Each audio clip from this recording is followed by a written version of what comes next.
Evangelho de Mateus, capítulo 9, nós vamos ler do versículo de número 35 até o versículo de número 38. Eu vou ler os versos ímpares e os irmãos lerão os versos pares.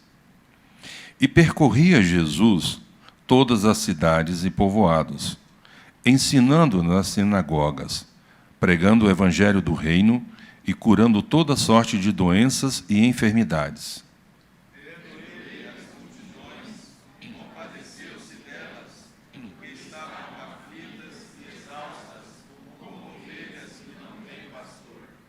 E então se dirigiu aos seus discípulos: a seara, na verdade, é grande, mas os trabalhadores são poucos.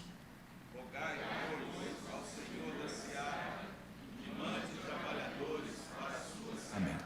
Os irmãos podem se sentar. Quem são os nossos ídolos? E o que esses ídolos nos impõem com sua visão e também com a sua conduta? Nós temos vivido em uma geração onde tem emergido várias pessoas que são influentes. Na história também, olhando para tempos passados, houveram pessoas influentes. Mas hoje a linguagem nas plataformas digitais é a linguagem daquela pessoa que é mais o chamado influencer, ou o influente. É aquela pessoa que, de alguma maneira, tenta agregar um monte de outras pessoas para o que ela entende ser o melhor para a vida delas, ou vender uma imagem que ela tem como prática na sua própria vida, na sua própria existência, como também é vendido imagens que não são verdadeiramente aquilo que ela vive. Ela apresenta algo que ela não é.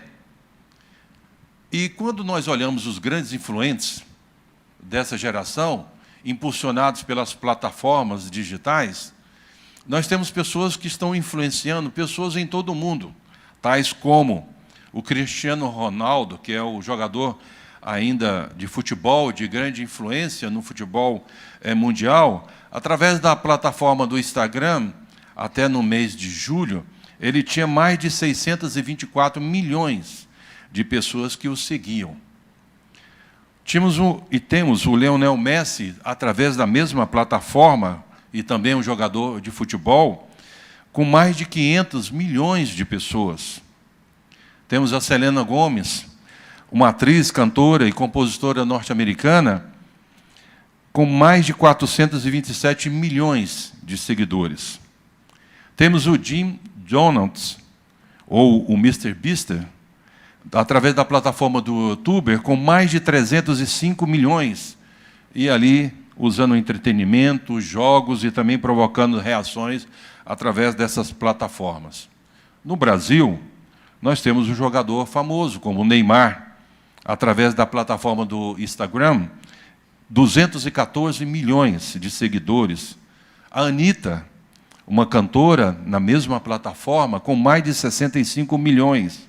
O Whindersson Nunes, através do YouTube, comediante, em torno de 59 milhões de seguidores. O casal jovem, Zé Felipe e também a Virgínia, juntando os dois nas plataformas do YouTube, com aproximadamente 65 milhões de seguidores.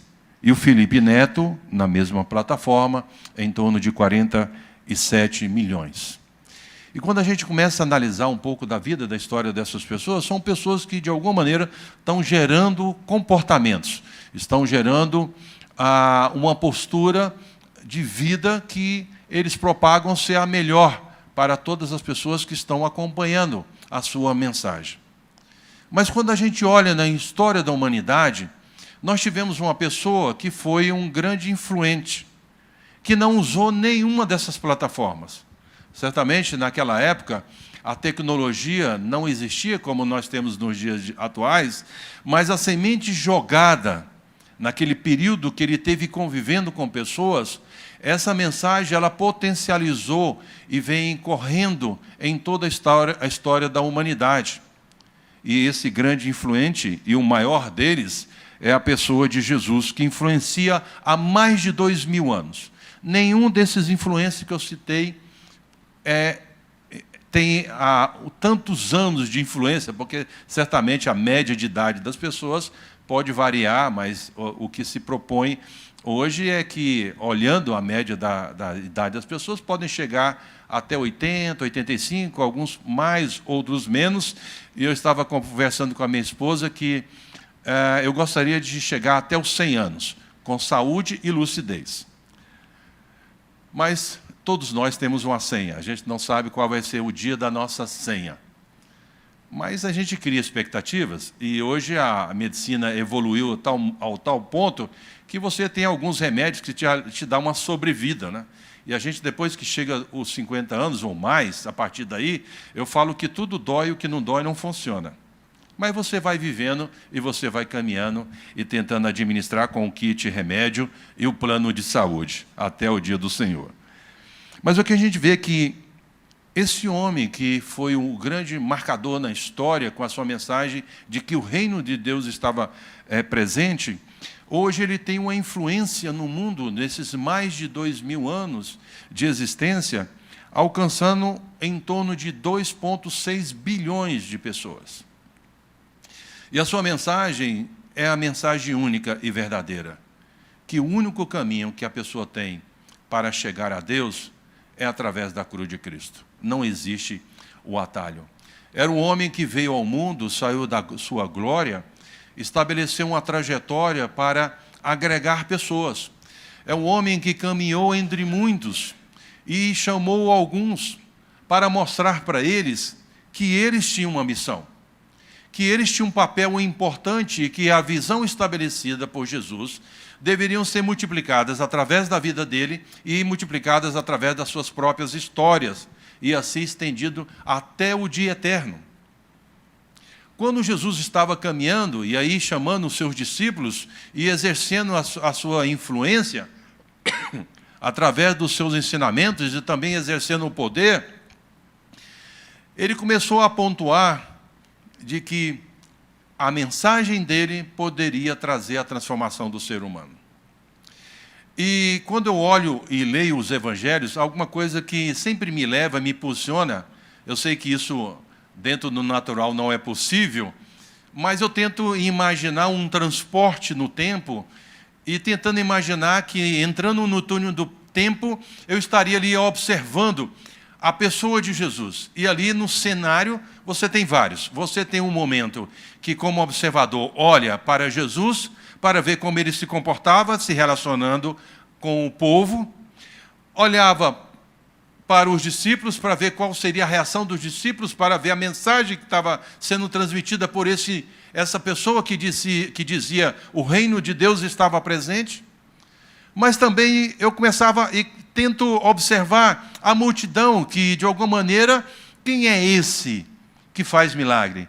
Quem é esse novo que traz uma mensagem de transformação? E como também aqueles que foram afetados pela a transformação do exercício e do poder de Jesus, estava seguindo, porque esse verdadeiramente tem algo que pode trazer a esperança e que pode aliviar o sofrimento humano.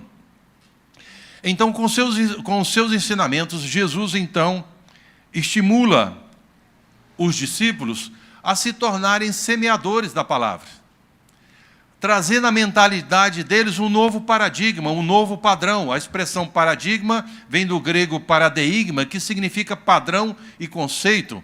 Todos nós, na nossa história, nós vamos passando por esse processo construtivo de criando os nossos padrões e os nossos conceitos.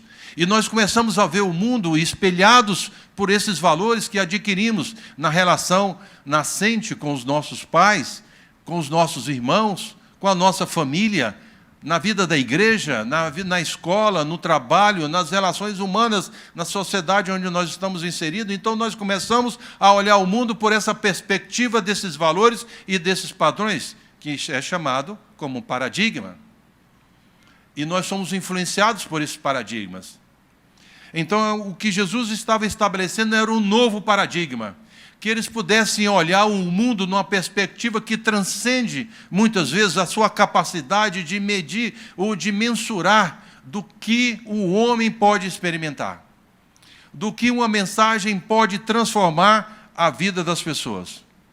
Então aqui Jesus está na sua ativa ministerial, ele estava viajando por muitas cidades e povoados, e ele estava engajado em 3 principais atividades: ensinando nas sinagogas, pregando as boas novas do reino e também curando os enfermos, toda sorte de doenças. Esse tripé de atividade, ensino, pregação e cura, isso enfatizava e caracterizava o ministério de Jesus. E eu sempre ali, como observador da história, tentando imaginar nesse mundo imaginário de transporte no tempo, na história, caminhando com Jesus. Eu gosto de ver muito a leitura do Evangelho, uma caminhada virtual com o Jesus.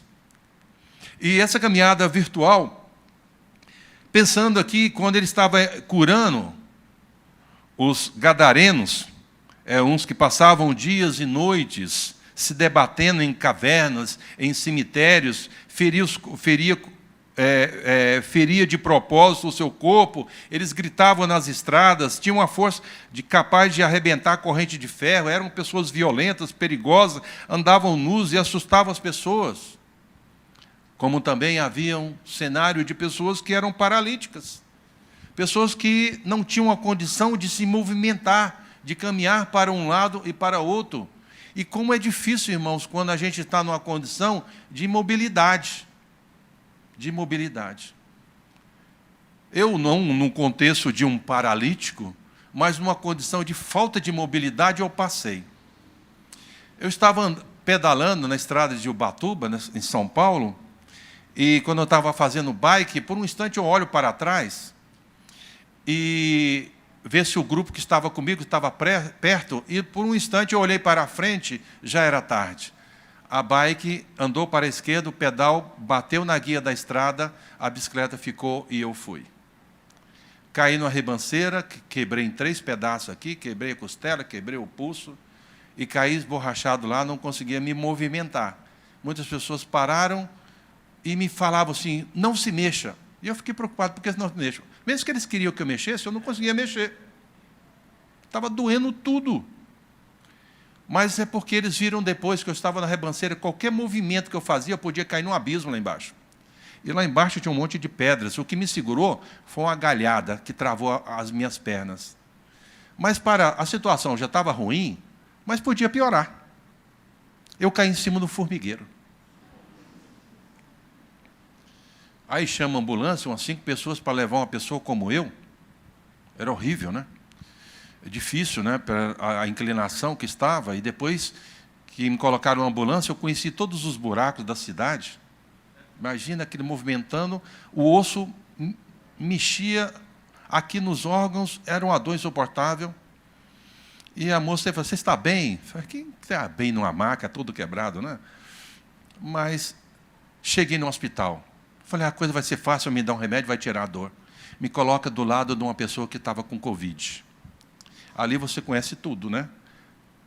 Traição, briga de casal, você ouve todo mundo conversar isso aí, e a gente fica pensando, gente, será que eles não estão vendo que eu estou quebrado? Né?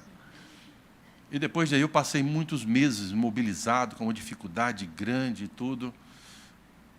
E eu falei, gente, como é difícil você querer andar e não poder andar. Você querer respirar, normalmente não poder respirar. E você ter que passar por uma fisioterapia. Aí eu fui andar de skate, caí num buraco, quebrei a perna. Depois que eu curei, né?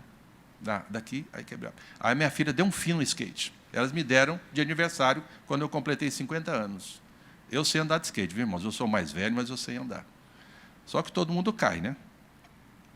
Então, Jesus depara com alguém que tinha imobilidade. E a gente vai ver no texto que ele fala, levanta e anda. Gente, já viu alguma coisa espetacular? Você chegar para alguém, levanta e anda. Talvez se a gente tivesse no cenário observando, falei, ele é louco. Como ele vai levantar uma pessoa que estava paralítica? Ele como com pecadores, e aí aparecem os críticos de plantão. Como ele come com os pecadores, deve comer só com os santos, só com as pessoas puras. Mas ele sabia que a sua missão era para pessoas que estavam perdidas. Ele cura uma mulher que estava com hemorragia, com sofrimento, não tinha nenhuma condição na época, um tratamento que pudesse curar a sua hemorragia. Ele ressuscita a filha de Jairo, falando Talita cumi, que quer dizer, menina, eu te digo, levanta. Ele cura um cego, um grupo de pessoas que não tinham a capacidade de ver, de enxergar e de ler, ou de se relacionar com alguém ou ver o que estava passando no mundo. Ele cura o endemoniado, pessoas perdidas, influenciadas e possuídas por demônios que traziam neles uma nova composição de vida e de histórias. E durante essa longa excursão, pregando e curando nas cidades, o que Jesus apresenta nele? Ele apresenta aqui uma comoção profunda da condição espiritual do ser humano. E nessa passagem, então, Jesus, ele começa a ensinar para os discípulos, ele começa a instruir para os discípulos, falarem, olhem o mundo é maior do que vocês pensam, o mundo maior do que a sua história, a sua própria existência, o mundo é maior do que a igreja presbiteriana, o mundo é maior do que a igreja IPVO. Olha o que está acontecendo no mundo, nós não estamos aqui somente, devemos estar encapsulados na igreja local, olhando somente para as atividades que compõem a igreja local. O mundo é maior do que a sua igreja local. Os desafios nesse mundo é muito maior do que a sua mente consegue perceber. A sua mente não consegue imaginar o sofrimento humano, porque se eu estou bem, que se dane o mundo lá fora. Eu estou bem, estou convivendo com um grupo seleto, restrito, e que se importa lá fora.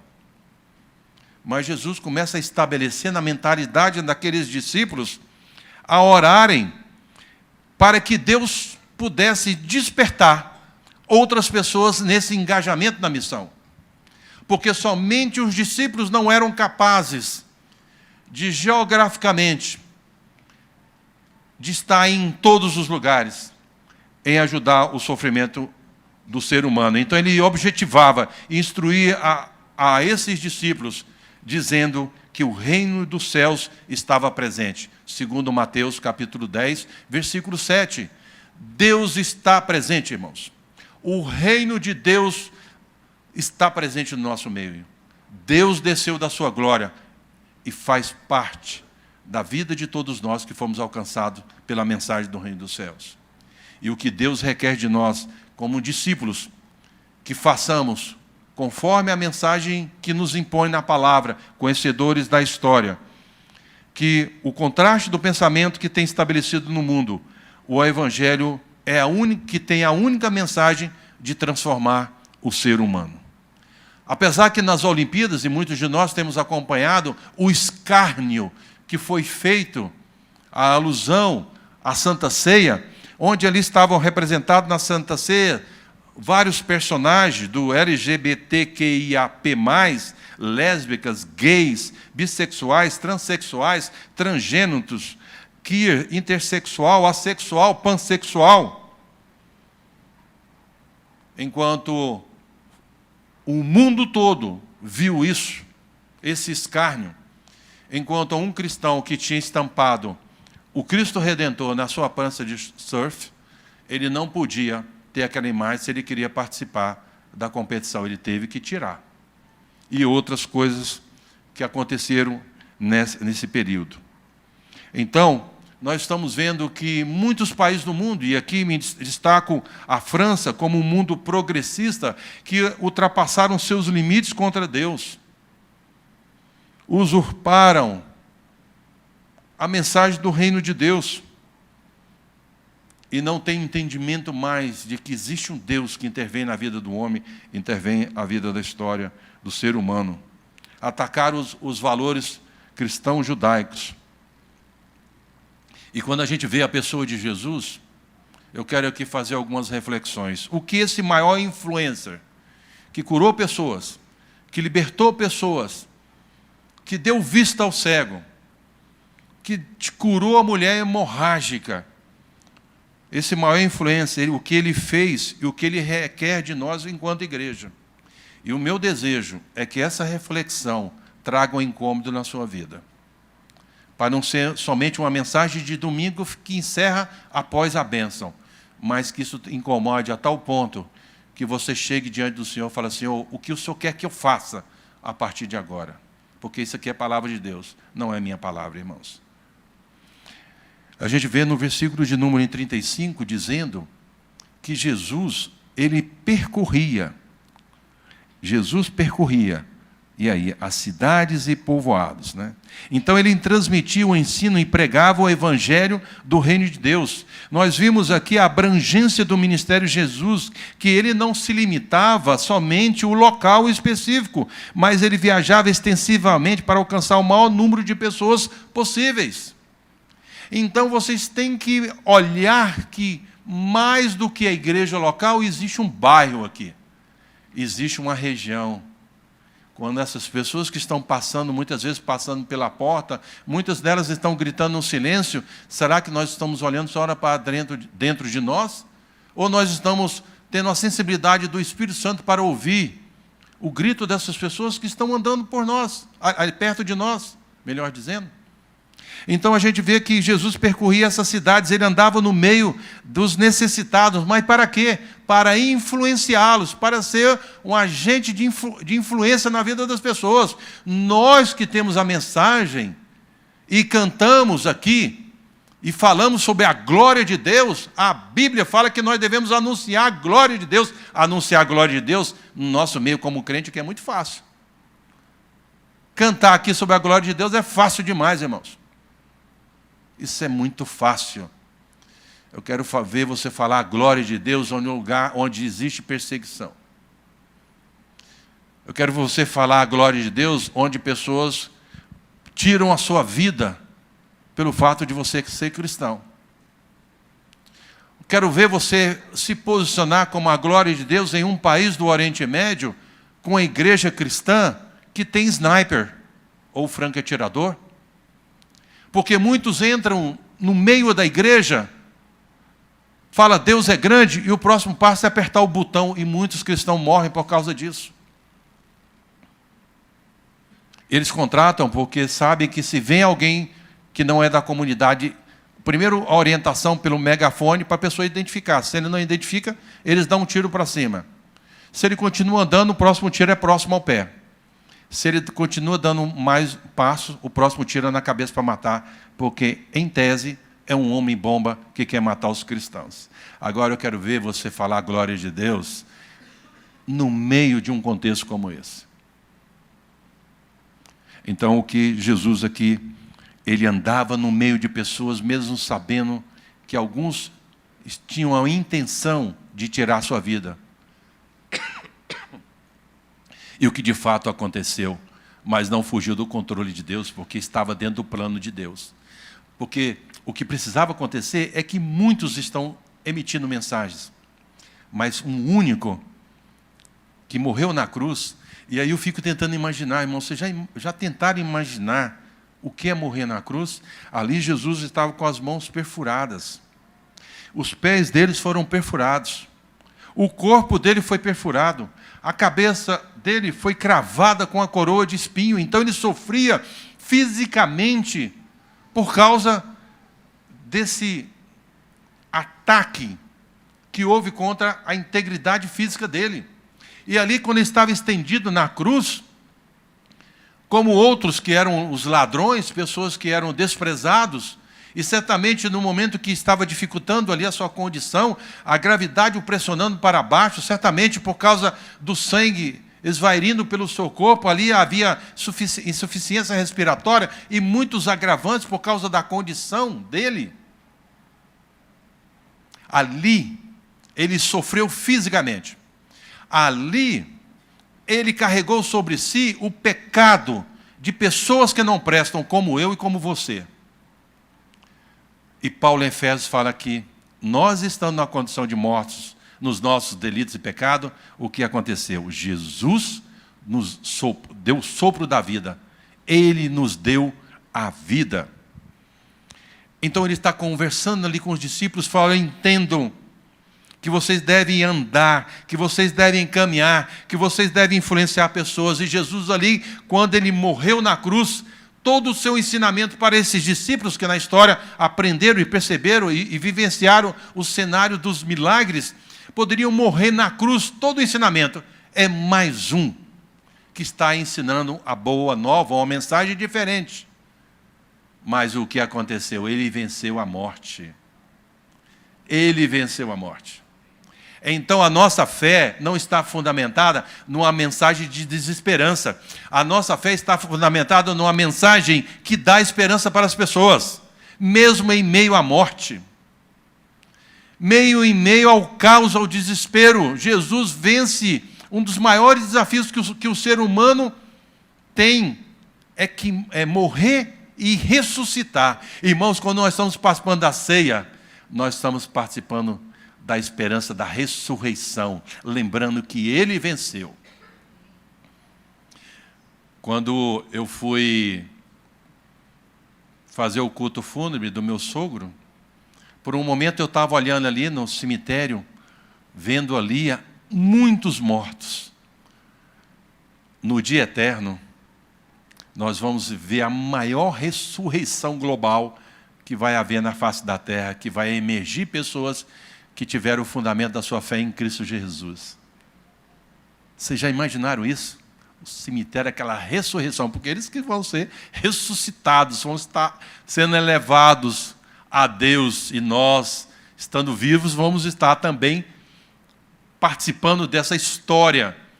E aí a gente vai ver que toda a nossa vida dedicada a Ele não foi uma dedicação em vão, ou em vão.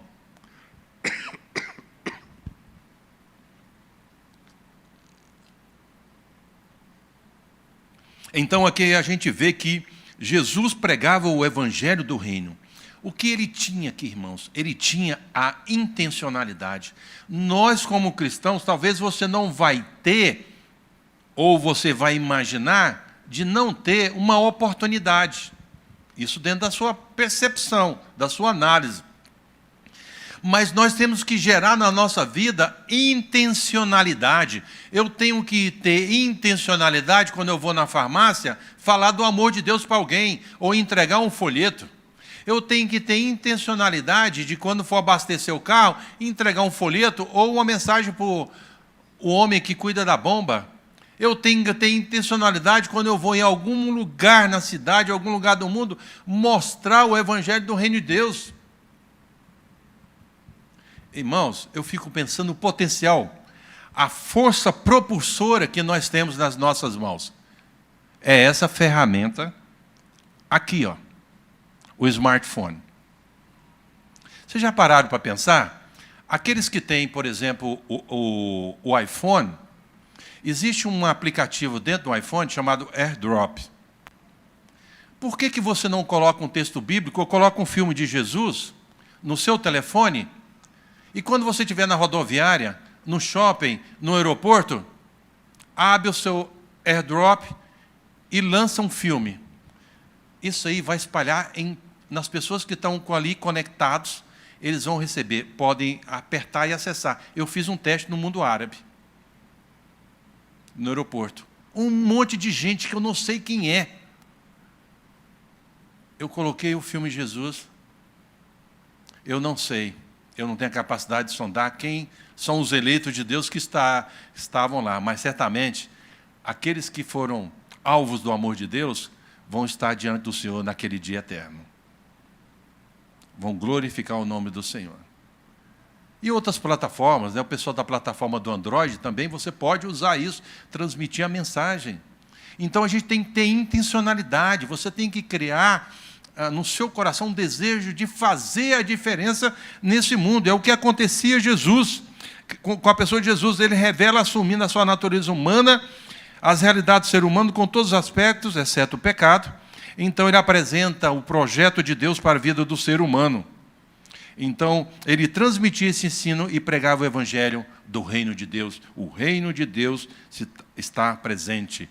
E ele mostrou como um grande influencer para as pessoas serem transformadas pela essa mensagem. Como também a gente vai ver no versículo de número 36, que ele demonstra compaixão e serviço.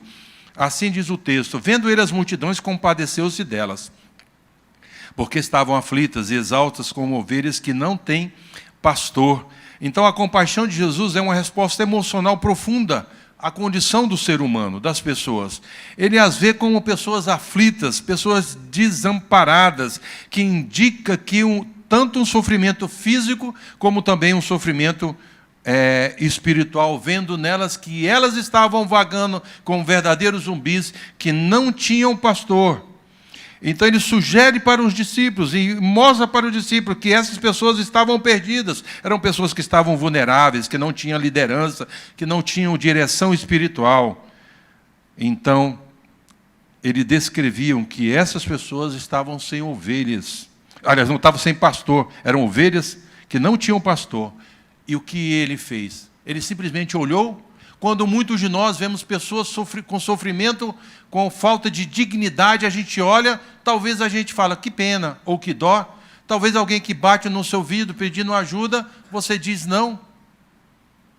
Ou quando você vê pessoas no sinal, e muito mais agora em alguns lugares do Brasil, com essa onda imigratória, muitos refugiados, muitas pessoas que estão se movimentando e vindo, muitos que tinham uma qualificação, uma formação, um bom emprego no seu trabalho, mas de uma hora para outra perdeu tudo. Já não tem mais referência. E vem para um país com sofrimento, pensando, quem pode aliviar o meu sofrimento? Quem pode tirar a minha dor? Quem pode suprir a minha necessidade? Quem pode me dar uma mensagem que possa me dar uma esperança? Sabe quem pode? Sou eu e você. Porque a igreja deve ser o farol da cidade.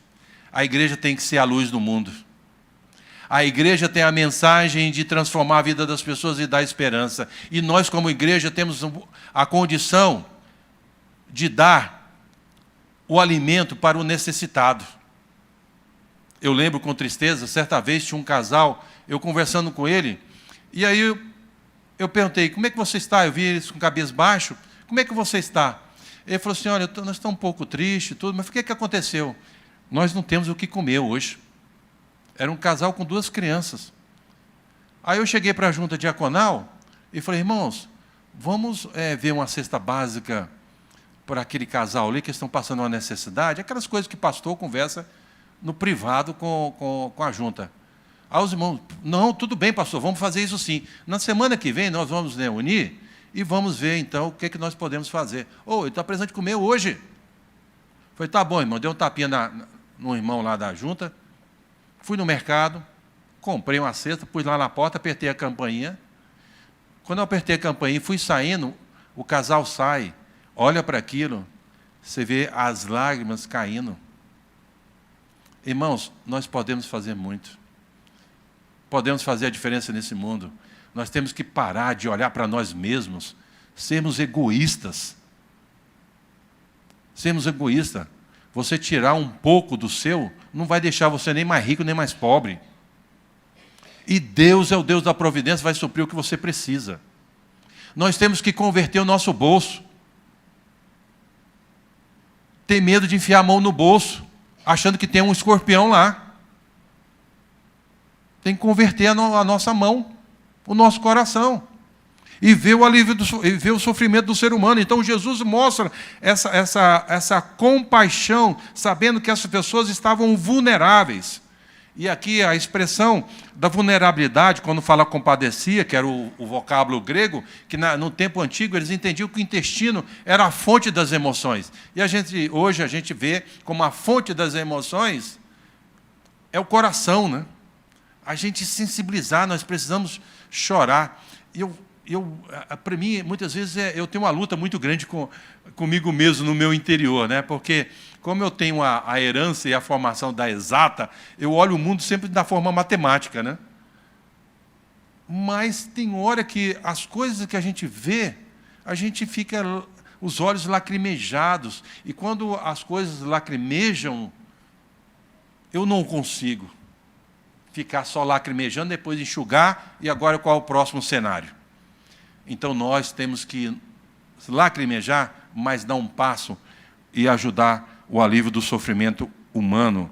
Então eles estavam desgarrados, como errantes. Eles estavam desmaiados, exaustos. E tem pessoas que estão exaustas, não sabem mais o que viver, porque muitos aí estão tirando a vida por causa disso. Não vê esperança. Gente, olha o mundo. Para de ser o atual... Você vê quando você vê alguns filmes de faroeste, aí fica um cara de um lado com a arma aqui, o outro do outro lado, e um olha para o olho do outro, e é o que sacar mais rápido, atira, para derrubar o inimigo. É interessante que eu comecei a fazer um comparativo dessas coisas nos dias atuais. Quando eu entro no elevador, não é incomum, as pessoas estão no elevador, quando eu entro... Eu acho que não é só eu, mas outras pessoas, o que é que elas fazem? Elas sacam rapidamente o smartphone e fica aqui. O meu mundo é aqui. Então, o que é que ela está dizendo? Não quero conversar, não quero nem falar bom dia para você aí. E muitos de nós estamos fazendo saques como esse, para nos distrair ou nos omitir de que existe uma realidade em volta de nós. Então, Jesus mostra essa compaixão. E ele sublinha a urgência e a importância desse trabalho missionário, onde ele fala assim, que vendo a multidão, ele compadece, estavam aflitos e exaustos como ovelhas que não têm pastor. Terceiro, versículo número 38. Então, diante dessa realidade, ele nos desafia a termos uma vida de oração e dependência de Deus. Somente a intimidade com Deus vai revelar o propósito e os desígnios de Deus na nossa vida. Nós teremos dificuldades em ouvir a voz de Deus se não dedicarmos uma vida de devoção a Ele. Algo muito simples, orar e ler a Bíblia. É muito estranho, né? Eu falar para crente orar e ler a Bíblia. Se nós gastamos em torno de 5 horas, é a média do brasileiro em redes sociais, o quanto você investe na leitura da Bíblia? A gente tem que achar os nossos horários, os nossos tempos. Porque muitos, eu não tenho tempo. Eu discordo quando nós afirmamos que nós não temos tempo. Todas as pessoas no mundo tiveram e têm 24 horas como eu e como você. Quando você diz que não tem tempo, você está dizendo, isso para mim não é prioridade. Essa é a verdade. Nós temos que parar de mentir para nós mesmos, irmãos. Nós fazemos e lutamos por aquilo que nós acreditamos. O nosso compromisso com Deus só vai até onde nós o conhecemos. Nós temos muito interesse na obra de Deus. Pessoas que chegam para mim e dizem, eu tenho interesse na obra de Deus, eu não dou muita importância, porque as pessoas que têm interesse na obra de Deus só vão agir quando lhe é conveniente. Mas aqueles que têm compromisso não aceitam desculpa. E quando nós temos compromisso, nós vamos. Nós vamos. E para a gente entender o que Deus requer de nós, a gente tem que ter intimidade com Ele. Nós não vamos olhar o mundo na perspectiva de Deus se nós não tivermos intimidade. Muitas pessoas nas igrejas têm a imagem de Deus, têm um pouco do conceito de Deus, mas não sabem quem é Deus. Não sabem. Porque quando a gente sabe que é Deus, através da revelação da palavra dele, a gente não tem como encapsular o seu amor. A gente tem motivação para viralizar o amor de Deus. É o grande estrago global. Como eu citei hoje, para os que estiveram de manhã, você pode requerer de Deus muitas coisas, olhar para Deus como se fosse um Deus prestacional. Senhor, abençoa a minha vida, abençoa meu trabalho, abençoa a minha saúde, abençoa o meu filho. E vai ali redigindo vários pedidos de oração. Olha só para Deus com essa perspectiva. Mas Deus é muito maior do que um Deus prestacional. A maior alegria que o ser humano pode experimentar de Deus é a salvação. Porque a despeito do que você tem, a despeito do que você gostaria de ter, Ele deu o maior, o seu filho, para morrer, e Ele venceu a morte. Eu lembro que no meu aniversário, a minha esposa chegou para mim e disse o seguinte, falou assim, Agripino, o que você gostaria de ganhar de aniversário, presente no seu aniversário?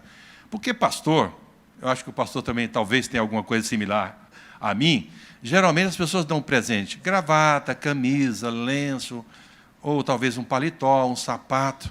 Gente, se eu viver mais uns 50 anos, eu não preciso de gravata, eu não preciso de paletó, eu não preciso de camisa, não preciso de meia e não preciso de lenço. Verdade, irmãos. Verdade. Só um dia para trás eu dei mais de 40 gravatas de presente para seminarista. E se tiver alguém do meu tamanho que quiser terno, eu tenho pelo menos uns 5 ou 6 ternos para dar. Se quiser pegar, também é só encurtar ele depois, né? E usar. Aí ele falou, mas o que você gostaria?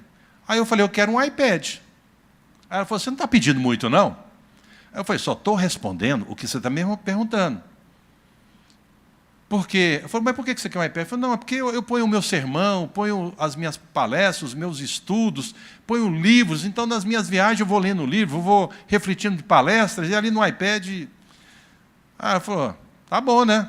Mas eu fiquei preocupado, que a minha esposa é daquela, quando ela ouve, ela tomou a providência. Eu fiquei pensando, é perigoso isso. E no dia do aniversário, as minhas filhas fizeram a homenagem a mim, e quando eu vi o formato do presente, era um formato de uma gravata. Aí eu falei, meu Deus, mais uma gravata. Mas a gente que é pai, tudo que vem do filho, está de bom grado, né? A gente tem que rir, mesmo que a gente odeia, mas a gente tem que rir. Obrigado, filha. E ali, quando eu abri, estava escrito dentro da caixa de uma gravata, vale um iPad. Eu vivi uma dupla emoção. Uma dupla emoção, uma alegria, porque estaria ganhando um iPad, e me veio a pergunta, quem está pagando esse iPad? Porque a fonte é única, a conta conjunta. Então, na verdade, era eu também pagando. Aí eu teria que fazer talvez um culto da colheita para pagar esse negócio. E eu fiquei ali, naqueles momentos ali, realmente alguma coisa me perturbou. Eu falei, Senhor, de onde saiu esse dinheiro aqui, né? Mas minha esposa era muito criativa. Ela mandou uma mensagem para várias pessoas e falou, olha, vai ter o aniversário dele, se vocês quiserem partilhar essa alegria, deposita aqui nessa poupança qualquer valor, porque nós queremos dar um iPad para ele, porque ele vai usar para isso, isso e isso. Aí, depois que eu ganhei o iPad e tudo, e eu falei, me dá o nome das pessoas, não quero saber o valor, me só dá o nome para me agradecer. E aí eu agradeci a todos. Eu só não vi o nome de vocês lá, né? Então, irmãos, nós podemos ganhar muitas coisas que nos vão dar prazer, muitas coisas que a gente gostaria de ter. Muitos gostariam de ter coisas que o mundo está oferecendo. Mas se você ama verdadeiramente alguém, você tem que dar o melhor. E o melhor para alguém é a mensagem do reino de Deus. Não existe outra coisa. Tudo isso vai ficar para trás. Todos esses benefícios que você ganha, que você gostaria melhor, vai ficar para trás. Não vai ter uma utilidade. A palavra de Deus é a luz nesse mundo. Permita-me só mais um testemunho. Quando eu estava no interior do continente africano, eu fiquei numa base onde os irmãos me convidaram para ficar alguns dias. Era um grupo de jovens que queria alcançar numa montanha um povo não alcançado. Eles não sabiam que língua que eles falavam. Eles não sabiam se eles eram arredios, se aceitavam o evangelho. E então um casal me convidou, um casal sem filhos. Eles me colocaram para dormir na casa deles. Era num chão de terra e um colchonete, aquele colchonete pescador. E você imagina, eu desse tamanho dormindo num colchonete pescador.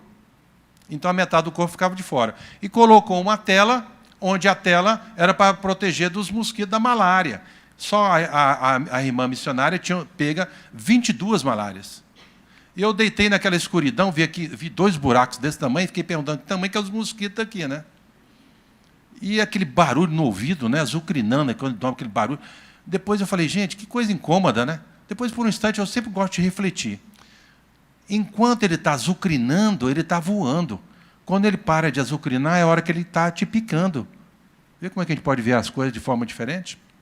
E os jovens, então, um dia, tinham que viajar de carro mais ou menos umas 4 horas e subir uma montanha mais umas 3 horas a 4 horas, subindo a pé na montanha, e assim eles foram. E eles chegaram lá, a gente estava lá, né, naquele grupo, chegaram lá, E quando eles foi apontado a eles um homem, o homem chegou e falou assim: por que vocês demoraram tanto tempo? Aquele jovem não tinha mandado nenhuma mensagem de WhatsApp, nem usado nenhuma tecnologia, nem sinal de fumaça. E aquele homem: por que vocês demoraram muito tempo de chegar aqui? Os meus antepassados morreram, os meus familiares morreram, os meus amigos morreram na escuridão, porque vocês demoraram a trazer a luz. E aquele jovem ficaram perguntando: que luz que ele está falando, né? Ele falou assim: vocês não vão embora enquanto vocês não mostrarem essa luz que está em suas mãos. Sabe o que os jovens tinham nas mãos? A Bíblia, a palavra de Deus. E depois daqueles dias, várias pessoas se converteram ao cristianismo porque alguém mostrou a luz. E a gente vê aqui, Mateus capítulo 30, versículo 38, que Jesus olha para os discípulos e fala assim: olha, tenha cumplicidade na missão. A missão é muito grande, os desafios são enormes, não dá somente para os discípulos de fazerem. Então Jesus, tendo essa cosmovisão de mundo, ele olha para os discípulos e diz o quê? Rogue ao Senhor da seara que mande mais trabalhadores. É aumentar o esforço da missão de Deus nesse mundo. Então Jesus mostra para os discípulos: olha, engaje, esteja juntos, mas orem a Deus para levantar outros, para estar nesse engajamento, porque a missão ela é urgente. Então estava ali diante dos discípulos o desafio do êxodo da colheita. E aí refere-se inicialmente à nação de Israel. Mais tarde, porém, Jesus inclui o mundo inteiro através de Mateus capítulo 28, versículo 19 e 20. Ide, portanto, fazer discípulo de todas as nações. O esforço da igreja não é prioritário aqui em detrimento lá fora, não é prioritário lá fora em relação aqui, mas o esforço é simultâneo para todas as frentes. Você não vai conhecer muita gente que está convertendo ao mundo, irmãos. Muita gente está caminhando e a mensagem do reino de Deus está sendo transmitida por muita gente no mundo. E faça parte. Ore para Deus levantar mais pessoas engajadas na missão. Agora também esteja preparado, porque a sua oração pode ser a resposta de Deus para a sua própria vida. Você pode ser a resposta da sua própria oração. Ao rogar o Senhor da seara, Deus poderá dizer: que vá você, porque precisamos de muitos. Não é somente para os pastores, para os missionários, a missão é de todos nós. Se nós acreditamos nessa mensagem do reino de Deus, ela é inclusa a todos nós. Então, na profundeza do coração do ser humano, existe um vazio muito grande que poderá ser preenchido com os valores do eterno através da cruz de Cristo. Nós devemos aqui ver a grandeza do desafio da grande colheita e a grandeza do desafio do Senhor de engajar mais trabalhadores para ter uma ação missionária, para ter uma ação evangelística, envolvendo ativamente a disseminação das boas novas. Então, se nós queremos ser influentes, que sejamos influentes da melhor mensagem que um homem pode dar. Porque todos esses influencers que eu citei no início da mensagem, eles vão ter o dia final da vida deles. Agora, somente a marca da cruz de Cristo que vai fazer a diferença. Não adianta se ele é um grande youtuber ou se ele está em alguma plataforma. O que vai marcar o eterno, o que vai marcar ele fazer parte do grande povo de Deus, ele vai ter que passar pela cruz de Cristo. Não existe atalho, não existe outro caminho. Então, sejamos influência na nossa geração. O seu dia está chegando, você não sabe. Mas enquanto que você está vivo, seja um influencer. Use o que Deus tem dado a você, ou aqui ou ali. Eu fico pensando, né, hoje de manhã tinha um pouco mais de jovens, mas aqui também tem alguns jovens.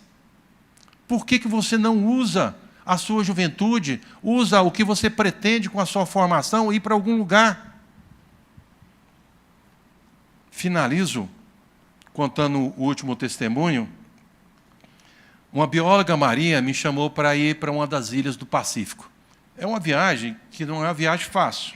Você faz uma viagem muito longa. Eu saí de São Paulo, fui para Johannesburg. Johannesburg fui para Hong Kong. Hong Kong eu fui para Pequim. Pequim eu fui para Singapura. Singapura eu peguei um barco e viajei em alto mar. Cheguei em uma das ilhas do Pacífico.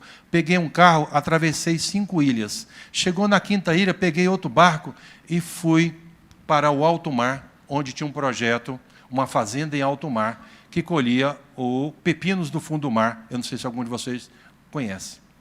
Mas como fazer uma missão cultivando pepino no fundo do mar, investindo em um missionário para cultivar o pepino no fundo do mar? Nós queremos salvar vidas, mas em muitos lugares nós temos que entrar de uma forma criativa, é a missão criativa. Uma bióloga que tinha o desejo de anunciar a glória de Deus ao mundo, e para chegar em uma dessa ilha do Pacífico, ela tinha que exercer a profissão para ter acesso, porque muitas das ilhas existem muitos muçulmanos que precisavam sobreviver, e uma das iguarias caras para venda era esse pepino. E eu chego lá, depois dessa viagem longa, a gente perde até referência por causa do jet lag. Aí eu cheguei lá e falou assim: olha, eu vou mergulhar, só espera um pouquinho aqui, que daqui a pouco eu subo. Eu falei: o quê? Eu viajei todos esses lugares, eu vou mergulhar com você também. Você sabe mergulhar? Eu aprendo. Aí ela me deu a breve instrução, como usar o equipamento, e eu mergulhei, fui no fundo do mar, e lá tinha uns quadrantes, né? E cada quadrante tinha um pepino, e cada lugar ali era o cultivo deles. Mas por que isso? Porque isso dava condição deles venderem e, assim, poderem sobreviver. Depois que a gente emerge, passado um tempo, a gente vai em uma das ilhas, e um lugar que tinha mais de 92% de muçulmanos. Sabe o que um dos líderes falou? Eu queria que vocês desafiassem os jovens para vir para cá. Não importa se vocês são cristãos, não, vem para cá. Porque vocês estão fazendo a diferença na nossa vida. Percebe a estratégia? Nós não estamos mandando profissionais nessas áreas, em vários lugares, porque todo o compromisso é anunciar a glória de Deus, e vamos usar as ferramentas apropriadas. O que é mais importante, irmãos, que o grito que o mundo está tendo, nós temos a resposta através da mensagem do reino de Deus. Então, devemos responder a essa mensagem, orando para Deus mover a igreja, mover pessoas para esse engajamento global. E você está aberto para que a sua vida possa estar nesse engajamento, ou orando, ou indo para servir a Deus onde Ele te mandar.